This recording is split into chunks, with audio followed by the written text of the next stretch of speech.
perkuliahan dengan sama-sama membaca basmalah. Bismillahirrahmanirrahim. Eh, Teman-teman sekalian, khusus yang di kelas 5B untuk mata kuliah pengembangan kurikulum PAI.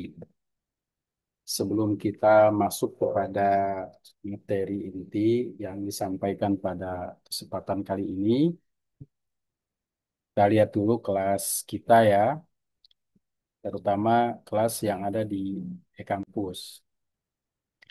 Ya, silakan nanti teman-teman semua mengisi presensi atau kehadiran di e-kampus ya. Kalau ada kendala, agar berkabar.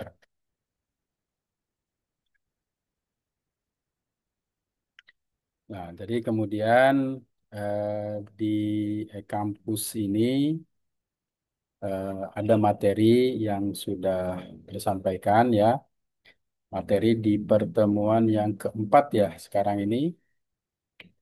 Ini ada materi tentang eh, pengembangan kurikulum ya. Tentang teori dan model pengembangan kurikulum yang rencana kita bahas pada hari ini. Nah, sebelum saya bahas ini, saya ingin menyampaikan kepada rekan-rekan sekalian terkait dengan tugas ya, tugas. Karena saudara sekalian ini sekarang sedang melaksanakan PLPK ya. Gimana pelaksanaan PLPK-nya lancar? Alhamdulillah Pak, lancar. Lancar. Rata-rata udah berapa pertemuan nih? Ada yang sudah 5 Pak. Sudah 5. Ada yang sudah selesai belum? 19 pertemuan.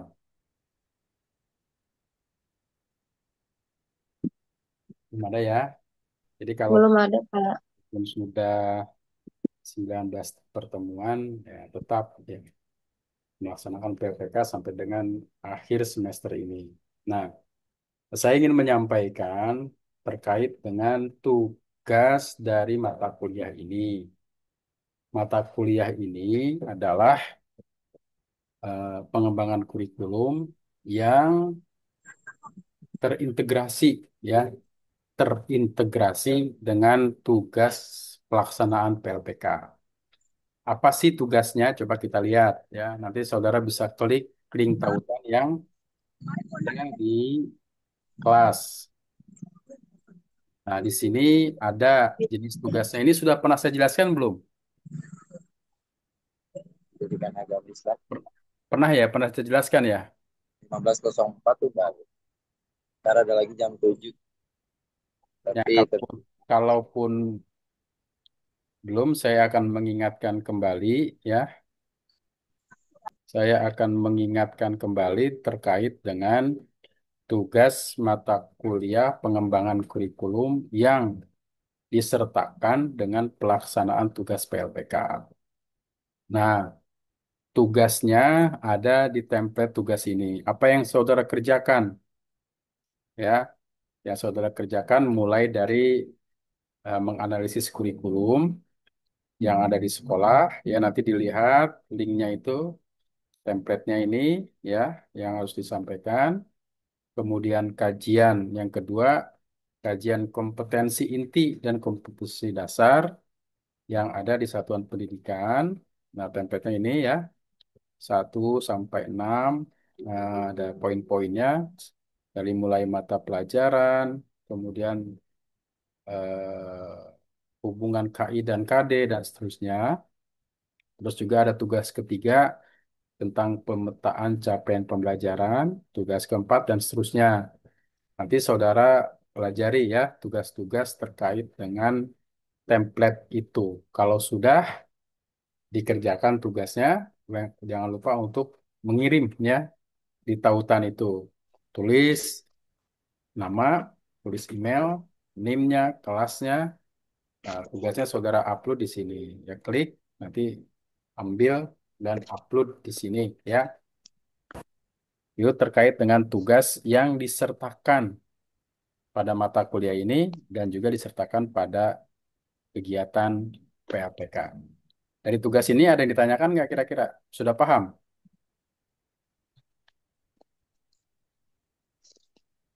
Sudah paham ya? Coba saya tanya sini siapa ya? Ada Ridwan nggak? Ridwan Al-Faqih. Ada Ridwan?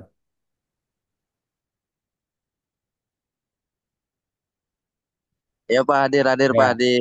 Gimana Ridwan sudah memahami belum? Belum terlalu memahami banget sih Pak kalau ini tentang apa namanya terkait PLPK, kemudian penyerahan tugas juga gitu Pak. Ya, eh, sudah mau memilih nggak tugas yang keberapa? Belum sih Pak, belum memilih Pak. Ya, jadi teman-teman sekalian nanti tolong memilih ya salah satu tugas itu. Jadi kalau saudara di kelas itu, kalau saudara misalkan melaksanakan PLPK-nya sifatnya mandiri, boleh pilih salah satu. Tapi kalau melaksanakan tugas PLPK-nya berkelompok, ya berbagi dari 9 tema itu jangan sama, jangan yang sama. Ya, jadi masing-masing temanya dia disertakan di link yang disediakan itu untuk mengupload PLPK-nya. Ya, kalaupun nanti kurang jelas, bisa dilihat di kelas terkait dengan rekaman-rekaman materi yang saya sampaikan. Ya, ada yang ditanyakan sampai sini? Cukup? Itu Pak, saya Ya, mau memastikan takutnya salah. Itu link tugasnya link yang Bapak share biasa kita buat kehadiran itu, Pak. kalau kehadiran itu di e-kampus, ya. Nah, Bukan, tugasnya Pak. itu saya tugasnya itu saya sampaikan di e-kampus di pertemuan keempat. Oh iya ya, Pak. Ya, nanti diklik kalau memang tidak nyambung, coba menggunakan Google. Biasanya pakai yang lain, ada yang terkendala, ya, atau ada linknya. Nah, itu buat buat setiap kelompok itu membuat masing-masing ya. Jadi jangan sama. Ada lagi? Izin bertanya juga, Pak, Ya, silakan. Ayo. Un- untuk batas pengumpulan tugasnya itu sampai kapan, Pak? Ya, batas pengumpulan tugas ini sampai selesainya PLPK dan selesainya mata kuliah ini. Berarti di akhir semester. Tapi dari sekarang sudah dipersiapkan. Karena pertemuan kita ini nggak maksimal 16 pertemuan. Paling sekarang pertemuan keempat, ya paling maksimal 4 pertemuan lagi. Selebihnya nanti saudara mengerjakan tugas-tugas ini di lapangan. Ya, Baik, Pak. Terima ya, kasih, Pak. ya sama-sama. Jadi memang tugas ini saya untuk mata kuliah ini kan saudara tidak presentasi. Artinya saudara fokus di PLPK dan fokus dalam mengerjakan tugas ini. Oke, ya. Ada lagi yang lain?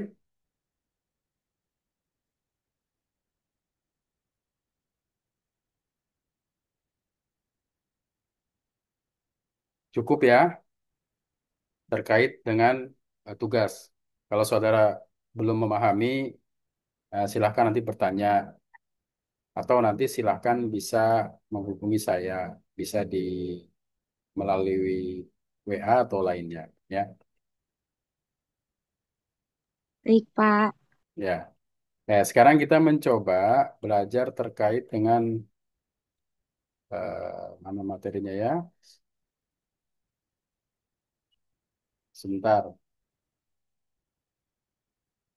saya siapkan materinya terkait dengan apa yang perlu kita diskusikan pada hari ini, yaitu tentang materi tentang pengembangan kurikulum ya, teori tentang teori pengembangan kurikulum. Nah, ini ya. Nah, sekarang kita ingin mengembangkan kurikulum. Ya, mengembangkan kurikulum itu berangkat dari sesuatu yang sudah ada. Proses pengembangan itu berarti berangkat dari sesuatu yang sudah ada. Maka kita eh, berusaha untuk mengembangkan kurikulum yang sudah ada tersebut. Apakah di sekolah-sekolah itu sudah ada kurikulumnya? Ya pasti, ya sudah ada kurikulumnya. Nah, sekarang bagaimana mengembangkannya? Apa teori-teori yang terkait dengan pengembangan kurikulum itu? Nah, kemudian di sini ditegaskan bahwa salah satu tujuan memahami materi ini salah satunya adalah mampu memahami teori utama pengembangan kurikulum.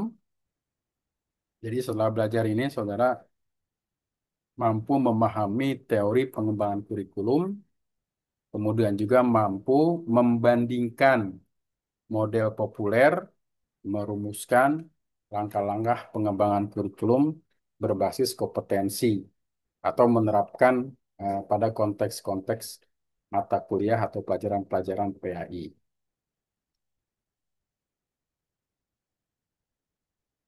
Nah, kemudian yang perlu kita pahami dalam literatur tentang kurikulum, ya, apa itu kurikulum? Apa itu kurikulum? Kurikulum itu dalam bahasa undang-undang itu adalah seperangkat. Ya, jadi kurikulum itu bukan hanya daftar mata pelajaran. Kurikulum itu bukan hanya daftar mata pelajaran. Dalam kurikulum itu ada rencana, ya, ada pengalaman, ada terstruktur, ada tujuan. Ya. Karena itu kurikulum dalam undang-undang itu dimaknai sebagai sebuah seperangkat rencana pembelajaran untuk mencapai tujuan tertentu. Tujuan itu apa? Tujuan pendidikan. Ya, tujuan pendidikan. Ada strukturnya, ada strateginya, ada pembelajarannya, ada model penilaiannya, dan model-model lainnya terkait dengan kurikulum, terkait dengan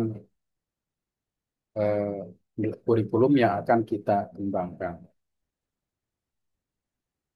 Nah, kemudian selanjutnya, apa teori yang terkait dengan kurikulum?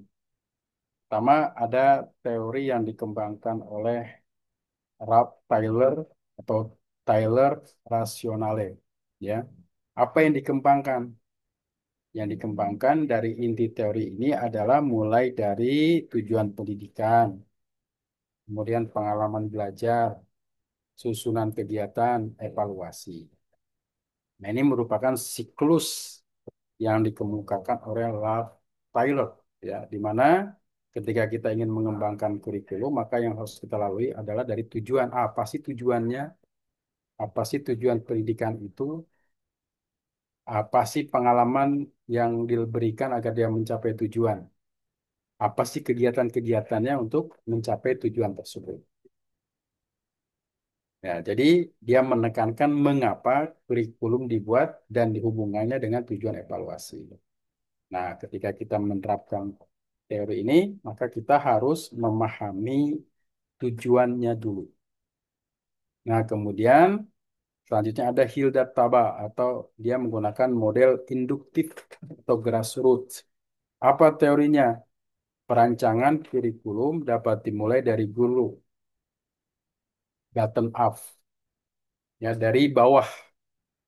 Kemudian dari guru, apa yang dilakukan oleh guru? Menganalisis kebutuhan siswa. Biasanya kan kurikulum itu di atas dari top down, dari atas dulu ya. Tetapi sekarang dari bawah. Dari bawah dengan memperhatikan apa kebutuhan siswa. Setelah memahami kebutuhan siswa, apa sih rumusan tujuannya? Kemudian apa pengalaman belajarnya? Kemudian menyusun sebuah evaluasi. Nah, karena itu Hildata ini menekankan peran guru dalam perancangan kurikulum kontekstual. Jadi perancangan kurikulum kontekstual itu maknanya adalah kurikulum yang sesuai dengan konteks saat ini, bisa dipahami, bisa dimengerti ya untuk konteks kebutuhan siswanya. Nah, kemudian ada lagi teori understanding by design. Ya, apa itu? yaitu teori tentang rancangan kurikulum backward design. Apa langkah-langkahnya? Dia menentukan hasil akhirnya apa. Kemudian dampaknya apa. Kemudian bukti penerimaannya apa, assessment evidence. Kemudian bagaimana rancangan pembelajarannya, learning experience. Nah, ini lebih cenderung understanding by design ini menekankan transfer pemahaman dan keterpakaian. Transfer pemahaman. Jadi transfer pemahaman itu bagaimana siswa mampu memahami apa yang dijelaskan oleh seorang pendidik. Ada lagi yang keempat ini dengan model komponen terstruktur, yaitu model terstruktur yang memetakan komponen-komponen filosofis, ada tujuannya, tujuan umum. Seperti di kita ini ada tujuan umum ya, ada tujuan khusus. Lalu ada TIK, tujuan instruksional khusus, tujuan instruksional umum. Nah, ini pada kurikulum 1994 ya. Kalau sekarang sudah FK, KIKD, kompetensi inti, kompetensi dasar. Tujuan khusus itu apa? Isinya apa? Strateginya bagaimana? Implementasinya seperti apa? Dan diakhiri dengan evaluasi. Nah, kita bisa melihat ya bahwa dalam pengembangan kurikulum itu pasti selalu ada evaluasi. Dan evaluasi itu biasanya ditempatkan di akhir ya, di akhir. Jadi evaluasi itu ditempatkan di akhir. Kenapa? Karena budaya mutu juga menempatkan evaluasi itu di akhir untuk kemudian diperbaiki pada siklus berikutnya. Nah, kemudian ada model pengembangan kurikulum CIPP, apa itu? Konteks Input Processing Product. Siapa yang mengukarkan? Daniel Staff Leburn. Apa intinya? Yaitu model evaluasi kurikulum yang menekankan aspek konteks kebutuhan. Ya, mulai dari input, masukannya seperti apa sumber daya, prosesnya pelaksanaan pembelajaran, hasilnya apa produk. Nah, ini cocok untuk evaluasi berkelanjutan dan perbaikan program. Ya, ada teori tentang CIPP ya. Kemudian selanjutnya itu ada pengembangan dengan model John Dewey. Apa intinya pengembangan ini? Berarti pendidikan sebagai pengalaman learning by doing. Kan learning to do, learning to be, learning to live together. Belajar untuk tahu, memahami, dan untuk hidup. Ya, itu kan. Nah, kemudian inti dari teori ini, atau disebut juga dengan pendidikan progresif itu adalah menekankan pada pendidikan sebagai pengalaman learning by doing. Belajar dilakukan melalui interaksi dan refleksi, menekankan pada relevansi kurikulum terhadap pengalaman hidup peserta didik. Nah, pandangan yang ini, ya Jendawi ini menekankan bagaimana seorang pendidik itu bisa berpengalaman ya, atau seorang pendidik memberikan pengalaman kepada peserta didik, di mana pengalaman itu bisa membekali dirinya untuk bisa hidup ya, untuk bisa hidup sesuai dengan zaman. Nah, kemudian ada lagi pandangan nasional. Ini ada pandangan menurut Ki Hajar Dewantara terkait dengan pengembangan kurikulum. Apa itu? Pendidikan harus holistik, menyeluruh, menghormati budaya lokal, menumbuhkan budi pekerti dan kemandirian. Maka kemudian dalam konsep pengembangan kurikulum, dalam konsep Ki Hajar Dewantara itu ada istilah Ingarso Sung Tulodo, Ing Madya Mangunkarsa Tutpuri Handayani.